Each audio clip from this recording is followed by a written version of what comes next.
What is up with it? Today we are going to be going over all of the OP12 leaders. I just got back from Peoria. If you want to hear me talk a little bit about my experience at the Peoria Regional, I'm going to do that at the end of the video. But let's go ahead and start off by starting with the red leader of the set. This is going to be a mono red leader, Silver's Rayleigh, 5 life, 5,000 power. Per the rules, you cannot have cards with a cost of 5 or greater in your deck. That is an insane restriction. Really odd, especially considering that both like good playable red Rayleigh cards that we have right now are a 5 and 8 cost. So they have designed this deck to purposefully not be able to play those two cards, which is a little sad considering both of those cards are very strong. And then activate main once per turn. You may reveal 2 event cards from your hand. Give up to one of your characters with a base cost of 4,000 or less. 2,000 power for this turn. So, in a way, you're going to be able to cheat like 2 Dawn, 2,000 power basically. But it's only going to be for like small characters. This leader reads really tough. I mean, it does have that mono-colored buff of having 5 life, which is always broken. Like 5 life leaders, we always have to give a little bit of the benefit of the doubt. Being a 5 life leader gives you such a cushion in this game that if you are a mono-colored leader with 5 life, there's always some potential there, surely. But this has got to be the biggest restriction I can think of for any leader so far, I think. Like, this is a pretty nasty restriction, which would make you think that this next effect would be really crazy. But it's not. It's not at all. It's pretty underwhelming, actually. So basically, this is all going to come down to the support. I've seen a lot of people say it is impossible. This is not going to work. It almost doesn't even matter what they print. This leader cannot be good for a few different reasons. First of all, the restriction is insane. The effect is not that good, and events are just historically very bad, right? Events are bricks, and they're not something you can swing with, right? They're not a character. Doesn't matter how many events you have, they're not going to win you the game. Maybe they can print something that makes that not true, like a way that you could have like a very... like in a theoretical way, a way that a list with 50 events could win is if like those events somehow like burned your opponent. If they like took away your opponent's life and then there was an event that like if your opponent's at 0, somehow you win the game, right? Like maybe you do an unblockable, maybe whatever. Right? Or the other way would be like a Nami, where it's like you have an alternate win condition and these events are just milling you out. But if you don't have like some sort of alternate way to win, characters is how you win the game, right? And historically, big characters in most decks is how you win the game. You drop your 8 drop, your 9 drop, your 10 drop, whatever it is, and like that huge body is going to be the thing that eventually allows you to go for lethal. Or you play a strategy similar to Doflamingo where maybe you don't play any big drops. You just run an F ton of 4 drops, but your leader effect and the support is very conducive to playing a lot of those really quickly, really early in the game, and you're able to aggro your opponent down. I'm very wary of this leader being good, but I feel like because they restricted him so much, like maybe they're just cooking the craziest support. Like maybe they're printing a ton of super broken events and maybe like some little weenie characters that are like locked to this leader, but like super sticky and they get value. Like, I'm not going to say it's impossible that this leader becomes good, because like, if Bandai wants to make something broken, even if it's as underwhelming and restrictive as this, it's super possible. Like, you can do it. Trust me, it can be done. But the question is, like, are they actually going to do that? It's hard to say. But I will say this artwork, kind of clean. Kind of clean. All right, but we'll go to the next one. The next one is the one that I think most people are most excited about. This is going to be Kuzon. A blue leader, 5 life, 5,000 power. So again, you're going to get a little bit of that 5 life juice. Navy. So not a former Navy, not a Blackbeard pirate, just Navy. And its effect is when your Navy type card's abilities cause you to discard from your hand, draw a number of cards equal to the amount discarded. So there's not too many Navy cards already in circulation that do this. So this card is also very much going to rely on the support it's given. That said, there is a fair number of blue Navy cards that already exist, right? We have the 1-drop Tuskegee that searches, we have Houndblaze, we have Gravity Blade, just to name a few. All of those cards are very good. They could easily see play in this leader. I think this leader has a ton of potential. Like, Hand Filter is just very good, especially on a leader that is 5 life, right? Because 5 life just gives you more turns to survive. It's harder to blow up. So a more subtle leader effect that just helps you mold your hand can be very good, because you're going to have a lot of time to mold your hand. So I do think this leader is definitely going to need support similar to the Rayleigh, but I don't think it's going to need nearly as much. There's definitely something here. I would love to see Kuzon be good. Kuzon is shiced. He is so sick. And to be honest with you, if there was going to be a winner from these leaders, I think it is most likely to be Kuzon. I think being a mono-colored leader is huge. And I also think that Bandai seems to love Kuzon. Every single Kuzon card they print is just like uber busted, right? 4-drop Kuzon. Back in, when was it printed? Like OP04 or something? I don't know. That card is crazy. The 5-drop Kuzon that we have for Blackbeard is crazy. Even the yellow 4-drop Kuzon is really, really good. Kind of a slept-on card that is actually really, really good. So we just have, we have, and even if you want to count something like Ice Age, right? Ice Age is really a Kuzon card. It's a Kuzon event, however you want to view it. So that gives me a lot of reason to believe that this Kuzon leader, they're going to juice like crazy. And I already know the alt art is going to go absurd. I can't wait for them to reveal this alt art. I think it's going to be so sick. But next we have this Sanji. So we are going to be a dual colored leader, blue and purple, and it's going to be both a Straw Hat Crew and a Vinsmoke family. So that Vinsmoke family typing could maybe come up.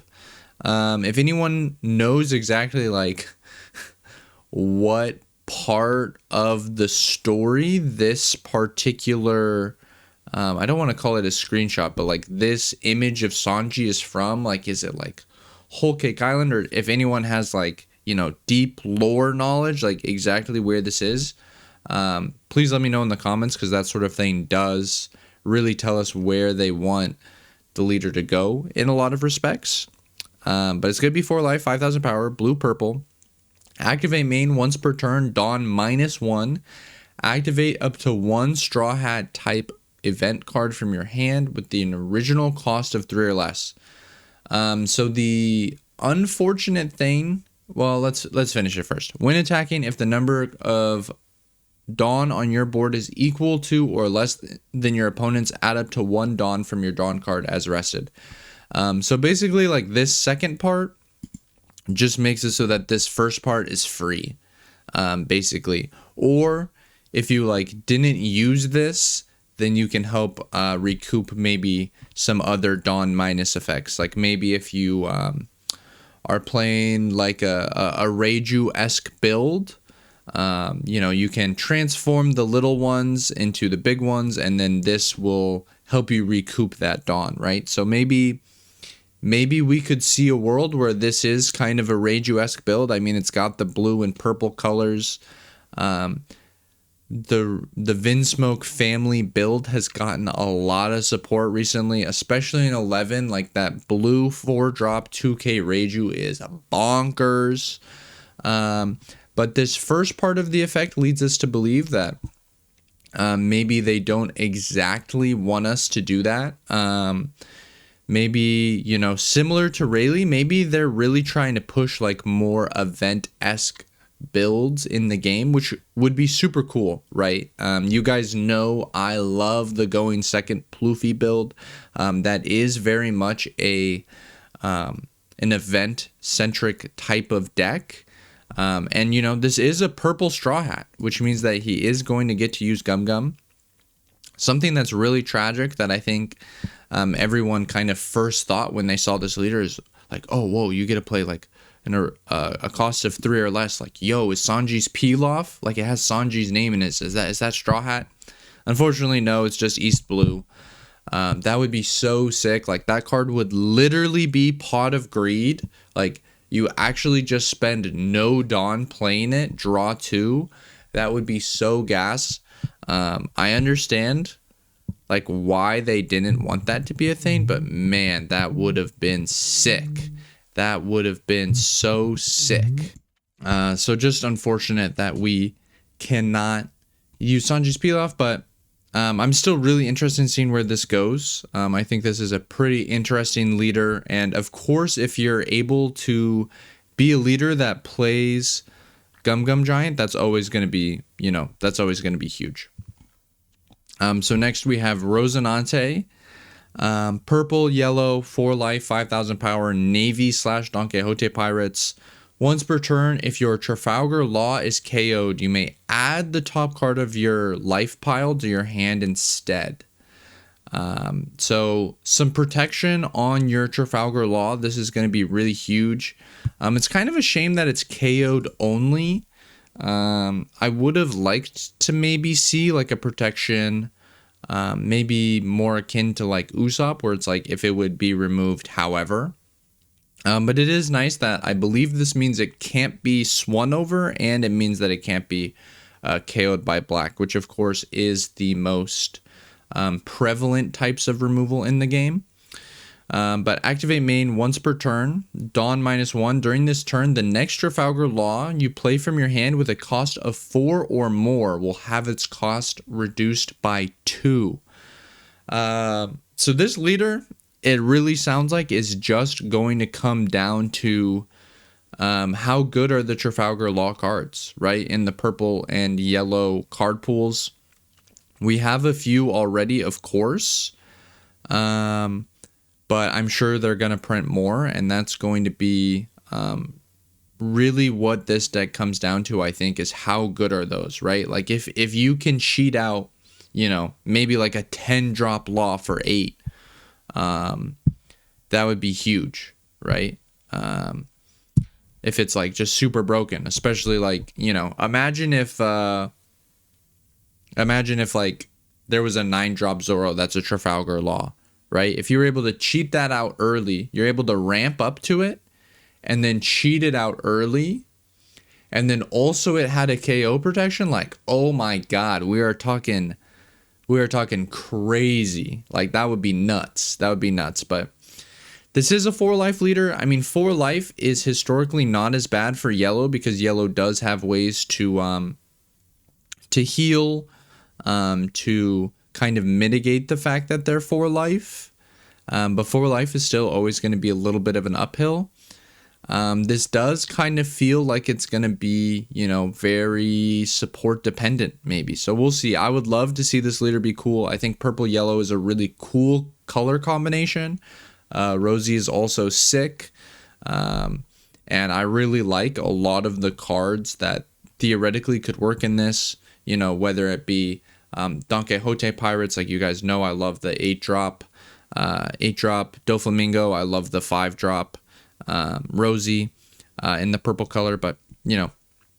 And then the one that I think people are the most jazzed about, the Koala. Black, yellow, 4 life, 5,000 power, Revolutionary Army / Dressrosa, which is really important.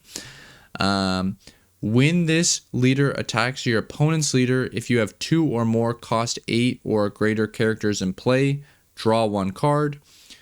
Once per turn, when your opponent plays a character with an original cost of 8 or greater, or when your opponent plays a character through another character's effects, you may activate this ability. Your opponent adds the top of their life to their hand. So this is low-key a floodgate. It's not really a floodgate because it doesn't actually prevent your opponent from doing anything, but it like kind of really incentivizes them not to, right? Like, hey man, if you're playing Blue Purple Luffy, do not play 9-drop Sanji, because you're going to play the 9-drop Sanji and you're going to have to draw your life, and then that 9-drop Sanji is going to play something, and then boom, now you got to draw another thing, right? Or, you know, Jinbei's banned now, but don't play Jinbei, because if you play Jinbei, then Jinbei's effect is going to proc this and you're going to have to take your life, right? And then also, you know, you're going to be able to draw cards, which I love. I don't know about you guys, but I love drawing cards. I could see this being a little difficult to have happen consistently. But one of the problems with being a 4-life leader is not only that you're squishy, but that you have access to less cards over the course of the game. So having a way to make up some of this card advantage would be huge. Dressrosa is also really huge. It means you can play the Dressrosa stage. You have a lot of Dressrosa locked black cards that are very strong. So I definitely could see this leader. It definitely probably has the most potential out of these 5. Because like these effects they do read pretty nasty.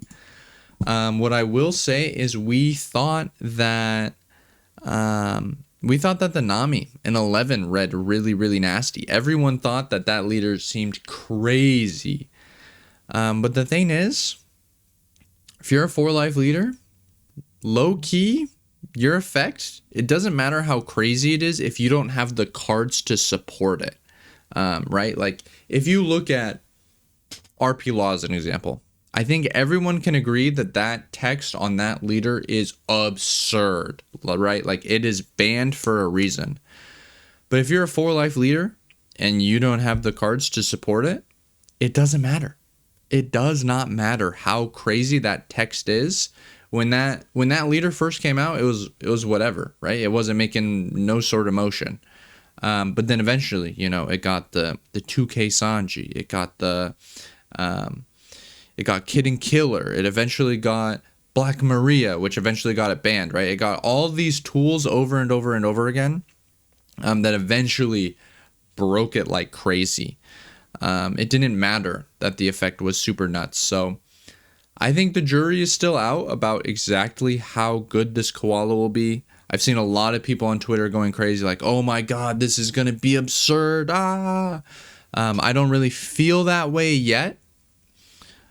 Just because we went through this with the Nami, right? And I fell victim to it. I read the Nami, I was like, holy shizai, that's crazy. Especially because when they revealed that Nami, they revealed the 5-drop Nami and the 8-drop Luffy at like the same time. And those 2 cards, you read them and you're like, oh my god, these cards are crazy, right? All of the cards that they print are going to be nuts. This Nami is going to be broken.